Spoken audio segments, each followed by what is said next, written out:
Rule 12, sailing vessels. When two sailing vessels are approaching one another so as to involve risk of collision, one of them shall keep out of the way of the other as follows. 1. When each has the wind on a different side, the vessel which has the wind on the port side shall keep out of the way of the other.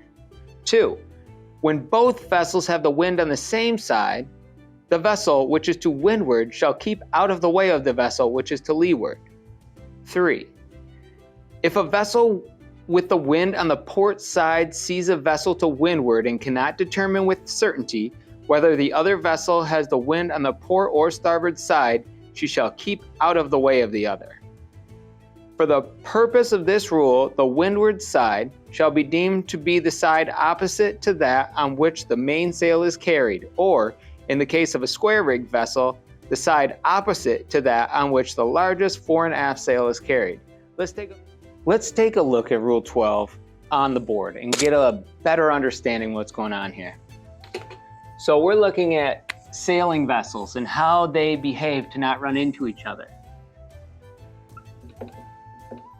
Sailing vessels. 3 different scenarios. Wind on different side, wind on the same side, wind's on your port side, and you see a vessel to windward and cannot determine with certainty whether they're on port or starboard. So let's take a look at the first scenario.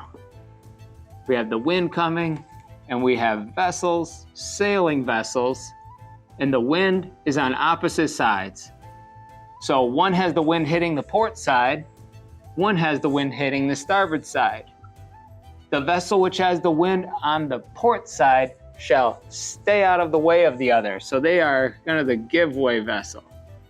And then we have the second scenario, which is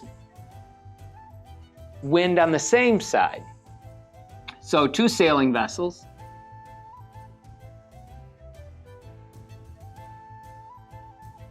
And they have the wind on the same side. They say the vessel to windward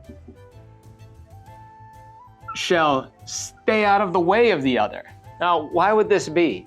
It helps to draw an obstruction, like a corrugated pile wall, let's say, in front of these vessels. And now you can see that the leeward or leeward boat is trapped. So the windward vessel has to tack and get out of there, so the leeward vessel has a place to go. And this is why the windward vessel is the giveaway, and the windward vessel must stay out of the way of the vessel which is to leeward. Now let's look at it's a little bit stranger, but let's look at the third point. The third case, they say, is the wind's coming down this way, you are down here, and you have the wind on your port side. You see a vessel to windward and cannot determine with certainty whether the wind is on the port or starboard side. What do? So here's the vessel coming down, and we say, I don't know if they have the wind on the port or starboard side. You just can't tell. So if you have the wind on the port side and you see a vessel to windward and cannot determine with certainty whether the wind is on the port or starboard side, you need to give way. That's the third part. And so we have opposite sides, same side, and then this ugly duckling over here. Opposite side, sailing vessel with the wind on the port side shall stay out of the way of the other. Wind on the same side, the vessel which is to windward shall stay out of the way of the vessel which is to leeward. You're downwind and you have the wind on your port side and see a vessel to windward and cannot determine with certainty whether this vessel has the wind on the port or starboard side, you shall stay out of the way of the vessel to windward. Hopefully that makes a little bit more sense.